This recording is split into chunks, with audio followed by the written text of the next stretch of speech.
ہمیشہ اسی دکان سے سودا لیا کرتے تھے۔ آج بھی جب ہم دکان پر پہنچے اور سودا لینے لگے تو اسی دم وہ ماڈرن خاتون اپنے کندھے پر دوپٹہ ٹھیک کرتی ہوئی کاؤنٹر پر آ پہنچی۔ ستار بھائی، وہ چونٹیوں مارنے والا پاؤڈر ہے؟ انہوں نے آتے ہی دکاندار سے سوال کیا تھا، جو اس وقت ہمارے لیے کالی مرچ تول رہا تھا۔ جی باجی، ابھی لایا۔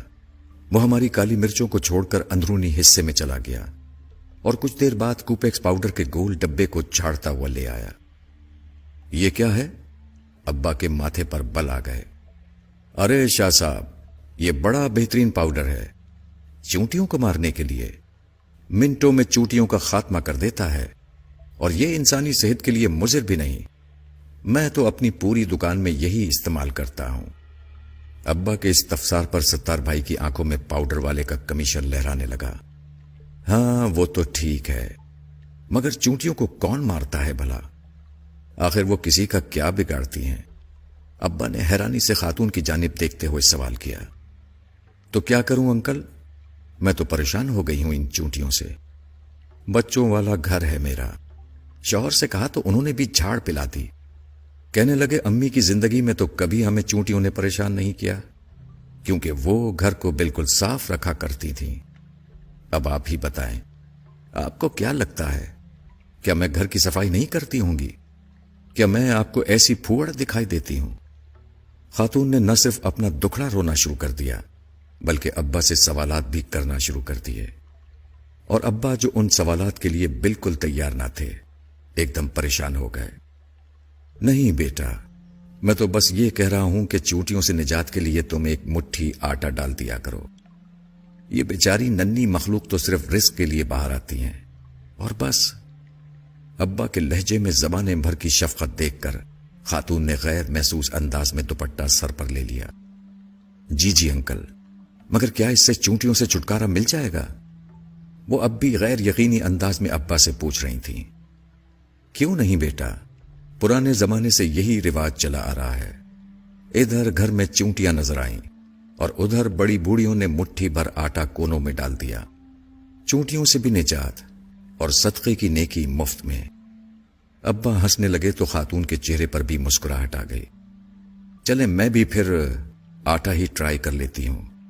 وہ کچھ سوچتے ہوئے کوپیکس پاؤڈر وہیں کاؤنٹر پر رکھ کر واپسی کے لیے مڑ گئیں، اور ستار بھائی نے ابا کو خشمگین نگاہوں سے دیکھتے ہوئے کالی مرچوں کو تولنا شروع کر دیا۔ ابا، تم نے ستار بھائی کی دکانداری خراب کر دی۔ واپسی پر میں نے ابا سے ہنستے ہوئے کہا، نہیں بیٹا، یہ بات نہیں۔ ہمارے گھروں سے برکتیں اسی لیے اٹھ گئی ہیں۔ لوگ اللہ کی مخلوق کا خیال رکھنا بھول چکے ہیں۔ پہلے کسی گھر کے سامنے کتا بھی آ کر بیٹھ جاتا تھا تو گھر کی خواتین اس کے سامنے بھی کچھ نہ کچھ بچا کھچا سالن روٹی رکھ دیا کرتی تھی، مگر اب ایسا نہیں ہوتا، کیونکہ اب روٹیاں بھی گن کر پکائی جاتی ہیں۔ برکتیں کہاں سے آئیں گی پھر؟ اس قوم پر بام نہ گریں، زلزلے نہ آئیں، سیلاب نہ آئے تو اور کیا ہو۔ ابا تاسف کے اظہار کے ساتھ ساتھ مجھے آسان زندگی کے گر سمجھانے کی کوشش بھی کر رہے تھے۔ عرصہ گزر گیا، میں بھی اس واقعے کو بھول گیا۔ پھر ایک دن بڑے بھائی جان کے ہاں جانا ہوا۔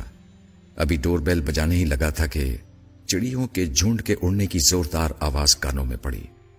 چونک کر اوپر دیکھا تو پتا چلا کہ مین گیٹ کے دونوں جانب مٹی کے کنڈے رکھے تھے، اور ان کنڈوں سے چند لمحے قبل یقیناً وہ چڑیا دانا چگ رہی تھیں، اور اب میری آمد سے ڈر کر انہوں نے اڑان بھری تھی، مگر ابھی بھی وہ اڑ کر دور نہیں گئی تھیں، بلکہ اوپری منڈیر پر ادھر ادھر پھدک کر میرے جانے کا انتظار کر رہی تھیں۔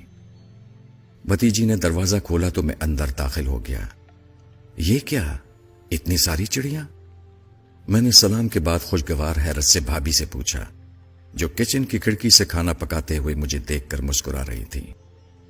تمہارے بھائی جان نے رکھے ہیں یہ کنڈے لا کر چڑیوں کے دانے کے لیے؟ وہ معنی خیز انداز میں بڑی بھتیجی کو دیکھ کر مسکرائیں تو مجھے اچنبھا سا محسوس ہوا۔ شام کو بھائی جان آئے تو مجھ سے رہا نہ کیا۔ بھائی جان، یہ چڑیوں کے لیے دانا رکھنے کی کوئی خاص وجہ ہے کیا؟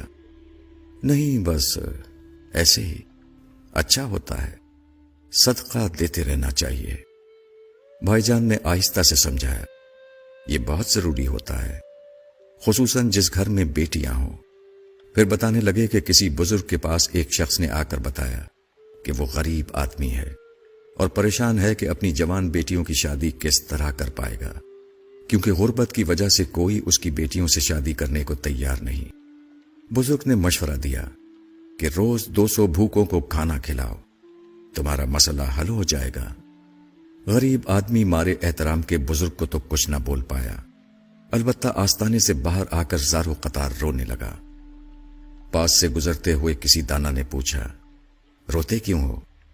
غریب نے جواب دیا، غربت نے پہلے ہی مار مار کر ادموا کیا ہوا ہے، اور سرکار نے فرمایا ہے کہ روز 200 بھوکوں کو کھانا کھلاؤ، تب بیٹیوں کی شادی ممکن ہوگی۔ دانا آدمی مسکرا کر بولا، بھلے آدمی، بھوکا کیا صرف انسان ہوتا ہے؟ اللہ کی مخلوق چھوٹی ہو یا بڑی، بھوک تو سب کو ستاتی ہے۔ اگر تم ایک مٹھی آٹا بھی چونٹیوں کو ڈال دو گے تو سمجھو تمہارا صدقہ ہو گیا۔ دانا آدمی تو یہ کہہ کر اپنی راہ چل دیا، اور غریب اپنی ناقص عقل پر ہنستے ہوئے اپنے گھر کو چلا۔ کچھ عرصے بعد ہی صدقے کی برکت سے نہ صرف وہ اپنی بیٹیوں کے فرائض سے سبکدوش ہوا، بلکہ گھر میں بھی خوشحالی آ گئی۔ بھائی جان جس وقت یہ واقعہ ہم کو سنا رہے تھے، مجھے ابا کی مٹھی بھر آٹے والی بات یاد آ رہی تھی۔ میں نے آنے والے دنوں میں دیکھا کہ بھائی جان نے اپنی چاروں بیٹیوں کی شادیاں ان کی صحیح عمر میں بالکل درست موقع پر کر دیں۔ شاید اسی لیے جب میں نے اپنا گھر لیا تو سب سے پہلے اپنے دروازے کے پاس چڑیوں کے لیے دانہ رکھ دیا۔ کئی بار گھر بدلا، ہر بار یہ چڑیا، کبوتر اور کوے میرے رزق کی آسانیوں کا سبب بنتے رہے۔ بیماریاں بھی آئیں، پریشانیوں نے بھی گھیرا تنگ کرنے کی کوشش کی، مگر ہمیشہ یہ پرندے مجھے آسرا دیتے رہے۔ ان مال اسر یسرا کہ مانے سمجھاتے رہے، اللہ رب العزت کی بڑائی کا یقین دلاتے رہے۔ الحمدللہ ثم الحمدللہ۔ میں نے آج تک اپنے بچوں کا بہتا خون نہیں دیکھا، انہیں کسی تکلیف سے تڑپتے نہیں دیکھا۔ ایک وقت ایسا بھی آیا جب میرے گھر کا سب سے بڑا مسئلہ یہ تھا کہ ہماری مرغی کڑک ہو جانے کے باوجود انڈوں پر کیوں نہیں بیٹھ رہی ہے، اور یہ وہ دور تھا جب میرا گھر کبوتروں والا گھر کے نام سے مشہور ہو چکا تھا۔